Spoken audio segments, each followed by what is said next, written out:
little zinnia volunteered in the walkway. I'm out in the greenhouse. I'm gonna plug some more plants in to empty spaces, and I also have some seeds, some of which need to be direct sown, like some beets, and I have some more carrots. But I also have some mustard greens and a couple of things.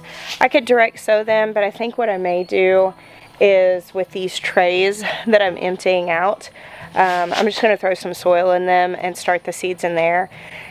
You can do either one, but it is pretty simple to keep them watered when you have them in the tray rather than when you've got seeds in a bed. So that's just, I'm going to start a tray of them. Partially, I just don't know for sure where I want them yet. I've got a lot of beets that are going to need to be harvested out of the other high tunnel. And we have a lot of things that the frost is going to kill next week. So if I go ahead and start seeds in trays like these mustard greens and some more kales and some more broccolis and cabbages, once the frost kills this stuff in the outside gardens, I can just go ahead and fill those spaces in with those trays of started plants.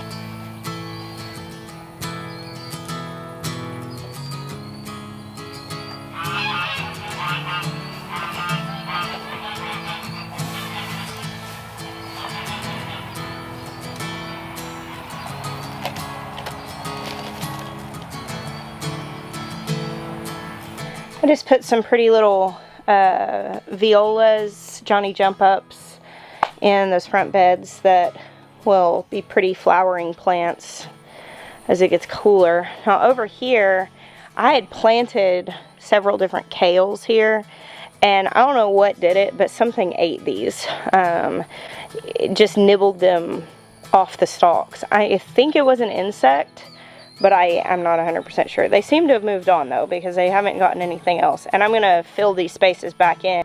These plants are Japanese flowering kale. This is my first time growing this variety, but it's already showing some really pretty color on the leaves. You can see here.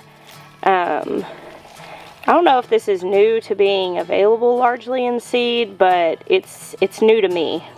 When I started growing gardens for food, it was such a revelation to me where I would go to like a public place. I would be in a shopping center or go to a restaurant or something, and in the landscape I'd be like, that's kale in the landscape, or that's, you know, such and such herb. Largely kales are used. There are several ornamental kales that are used.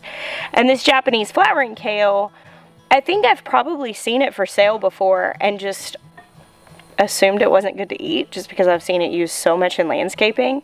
However, according to the Baker Creek website, it's very delicious to eat. So this will be my first time trying it. If nothing else, it'll be pretty to look at, but I'm looking forward to giving it a try as far as food as well.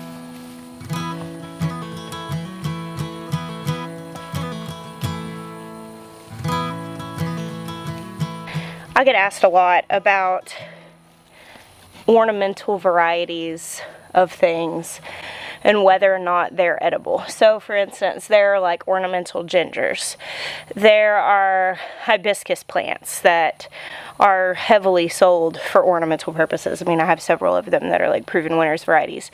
Of course, there's ornamental sweet potatoes, which are the crazy vines that take over in hot places and that are really lovely. I've got some ornamental flowering oregano in my garden that was sold.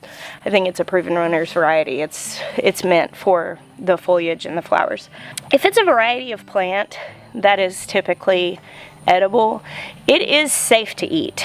It's just that there are some varieties that are developed more for like flavor purposes and for the purpose of eating versus some varieties that are sold really more for the purpose of their beauty. So for instance, like sweet potato vines that you buy, the little pots, and you plant them annually, and they get really big. If you plant those in pots, if you've ever gone to dig them up, there's sweet potatoes underneath them. There are tubers. Now, they might not have as much flavor. From what I understand, I've never tried to eat them, but from what I understand, they're very, very starchy, and they just don't have a lot of flavor. A lot of times they're very fibrous, because those particular varieties were developed more for the purpose of their foliage, for the purpose of like landscaping and ornamental uses. I've heard of people taking those tubers and making like dog treats out of them. Ornamental gingers, it's the same thing. It's not that you can't eat them, so you just might not want to. I think that sort of thing is good to know. In the purpose of like need, you could potentially take those as a food source. But if you are planting and giving your space and your intention and your work for the sake of growing food, those wouldn't be the things you would go for. So I'm not going to plant a ton of this flowering kale until I have personally experienced that it is in fact good to eat. I just have several varieties that I know are good to eat, that I like eating, that I would rather give preference to them, and then we'll experiment with this. If it turns out to be very, very beautiful and very tasty, well then that shoots it up to the highest part of my list, because I like things that are lovely to look at. I love growing something lovely. But I also need it to be functional. And I'd say with anything that you get that is an ornamental variety, as long as it is an actual variety of a plant that is edible, like try it, see what you think. Maybe it could be lovely and functional for you.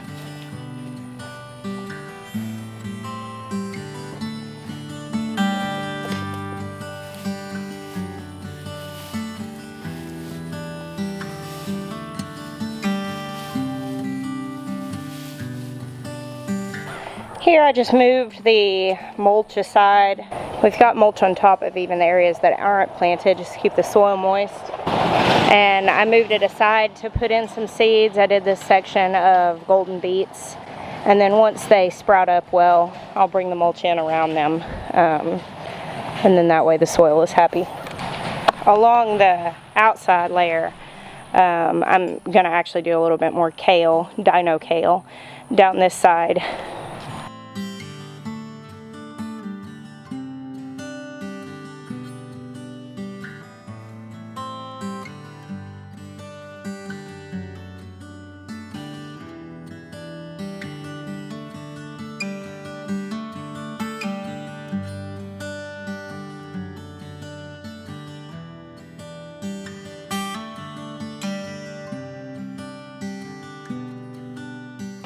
Well, Will came out here and we just knocked the rest of this out. All of this is planted. That's rutabagas. The only section I have is right here, and I'll probably leave it for right now because I don't ever like 100% planting a space all at once. I always like having a little something extra so that if I get some seeds that I must have later, I can put them in the ground. But I feel excited about this. This is good. Also, my little carrots here are starting to come up that I planted a week and a half or so ago. Alright, here's the shot of it. It'll look very different if you see this video 3 months from now. You'll be like, whoa, grows fast. There's a big one. That one's almost orange. Yeah. Yeah, there's a massive one. Oh yeah, that one's huge. There's another one about that size over on the other side too. Golly, look at that. That's crazy. Yeah, that one by the chicken I think is even bigger than that. And there are green ones all up in here. And look at the zinnias. They look so lovely. Mm-hmm. Wow. I'm thinking like just before the frost, we'll just pull all of them. Especially like with the green ones. Yeah, the green ones. Yeah, here's a really big one. My hand on this. But down on that end, there's a massive one. I mean, there's 3 or 4 yellow ones right here. No, I know. There's one right there. I counted like 14 the other day when I walked out there. Another one. There's like 4 right here in that area. 2, 3.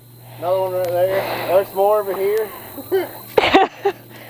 I'm pretty sure this is the biggest one. I think this thing's probably like at least 40 pounds, maybe more. Oh, would you like some attention, sir?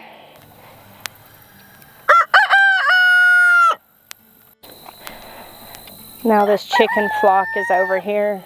They're getting ready to get moved into this garden. We were just discussing what to do with the pumpkins.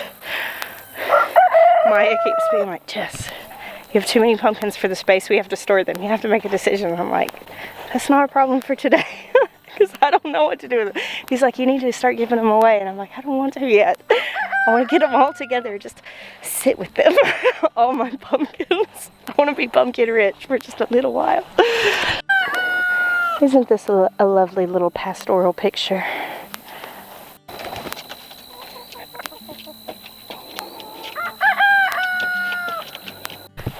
well guys, I think that's going to be it for me today. Thank you guys for hanging out with me. I bless you. Until next time.